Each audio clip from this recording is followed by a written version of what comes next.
All right, so check this out. You're tuned into the All This Math YouTube channel. I'm Professor Parker, and for today's lesson, we're going to be dividing some fractions and mixed numbers. All right, so I got two examples up here on the board, and I'm going to show you how to look at the original problem and then do what we need to do our conversions, and then end up with final complete answers. All right, so let's get started. First thing we always want to do is take a look at the problem, read it out loud, understand what it's saying. So for number one, because I got two examples here, for number one, we have 2/5 divided by 3 1/10. Now, before I even try this, I want to have two fractions, right? 2/5 is a fraction, that's written in fraction format, but 3 1/10 is written in mixed number format. So what we got to do is we got to convert 3 1/10 to a fraction.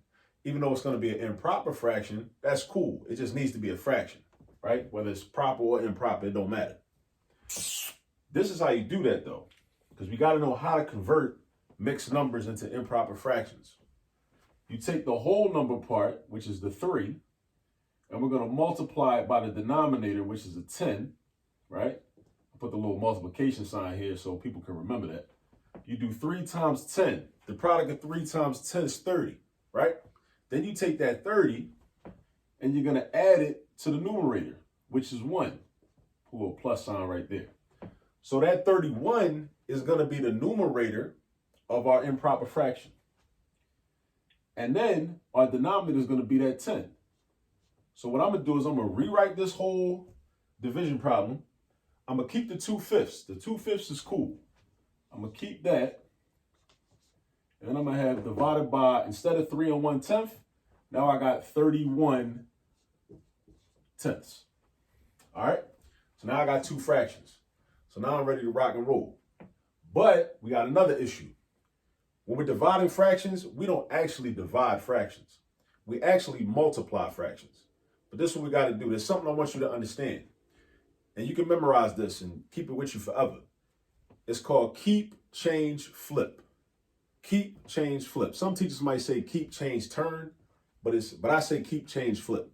Now, what does that mean? What does keep, change, flip means? Keep, change, flip is a set of instructions to implement whenever you're dividing two fractions. You keep the first fraction the same. You change, see, I'm messed up. You change the division sign to a multiplication sign, and then you flip the second fraction. Never flip the first fraction. Always the second fraction. Never flip the first, always flip the second. So the new problem is going to look like this. 2/5, that changes into a multiplication sign, and we can use the dot or the X, whatever you like. And then we flip the second fraction. More technically, this is known as taking the reciprocal of the second fraction. All right, but look what we did. We kept the first fraction the same. We changed the division sign to a multiplication sign, and we flipped the second fraction. That's why we say keep, change, and flip. Keep, change, flip. Write that down somewhere. That's going to be very important. All right, so now we're ready to multiply. All right, so now when I'm going to do 2 and I see something here, right, there's something called cross-canceling that we can do, right? When you look at the diagonals, right, your numerator and denominator diagonal from each other, if they have a common factor, then we can simplify those two numbers. So I know 10 and 5 have a common factor of 5. So I can divide this 10 by 5, and that'll turn into a 2. And then I divide this 5 by 5, that's going to turn into a 1. So now I can do my multiplication. Now 2 and 31, they don't have a common factor except for the number 1, and the number 1 doesn't change anything. So now I can just do my multiplication, horizontal. 2 times 2 is 4. 1 times 31 is 31. And I can't reduce that because, again, 4 and 31, the only common factor that 4 and 31 have is just 1.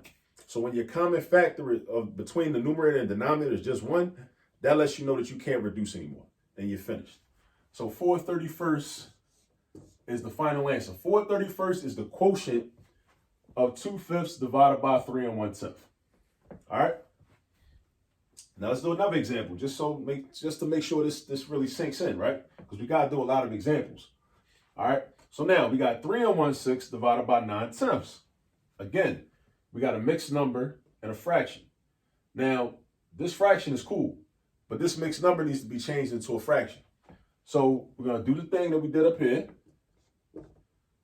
Whole number times the denominator. 3 times 6 is 18. Add the numerator to the 18 product. 18 plus 1 is 19. And we keep the denominator. So that 3/1/6 turns into 19/6. Now we got a division sign divided by 9/10. So now, as I said earlier, we don't actually ever really divide fractions, right? We convert the division problem into a multiplication problem, and we use the keep, change, flip thing. So I'm going to keep my first fraction. I'm going to change the division sign to a multiplication sign. And I'm going to flip the second fraction, or take the reciprocal of 9/10. So I got 19/6 times 10/9. And then before I do my multiplication, and this is why cross-canceling is cool. Cross-canceling is cool because if I was just to go ahead and multiply horizontally, I would do 19 times 10. That's going to give me a big number. I mean, I know it's 190, but everyone may not just off the top of their head know that 19 times 10 is 190. And plus, if it is 190, we're still going to have to reduce later. So when you cross-cancel, like I can do with this 6 and this 10, we kind of reduce up front so we don't have to reduce as much later, or might not have to reduce at all. So let's see what happens. If I look at 6 and 10, they're diagonal from each other. We can cross-cancel. We have to ask ourselves, what is the greatest common factor between 6 and 10? Just like up here, we did with the 5 and 10. So I know that 2. 2 is the biggest number that can divide evenly into both 6 and also into 10. So I'm going to divide each number by 2. 6 divided by 2, that's 3. 10 divided by 2 is 5. All right, so now I got a 5 and a 3. I got a 19 and a 9. 19 and 9 don't have any common factors except for 1, and that don't change nothing. So now I still got to deal with big numbers. It's cool. 19 times 5. All right, 19 times 5. Now, doing the mental math with 19 times 5, I break it down like this. I take 19 is basically the distributive property. I break 19 down into 10 plus 9, because 10 plus 9 is 19. And I like 10 because 10 is what we call a happy number. Numbers that end in 0 are happy because it's easy to do the multiplication. Because to do 10 times 5, all you got to do is really do 1 times 5 and just attach to 0. So 19 breaks down into 10 plus 9. You can put a little note right there like that if you need to.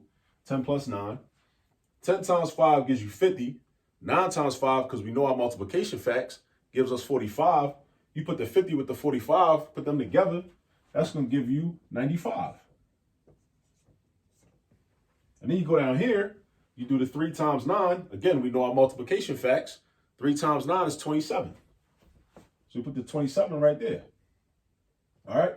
Now, we're not finished, though, because this is an improper fraction, right? Now, I guess we could just leave it as 95/27. We could do that. But think about it like this.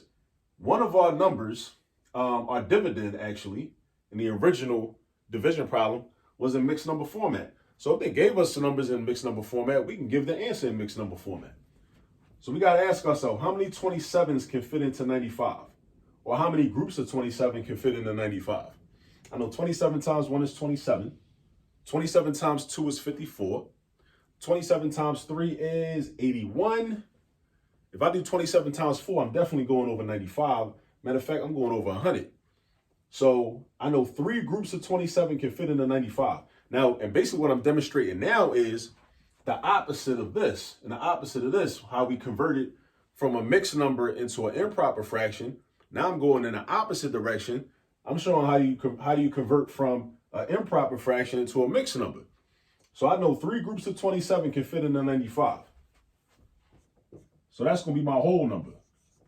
And again, it's a mixed number because it's got 2 different types of numbers in it. It's got a whole number part and it's got a fraction part.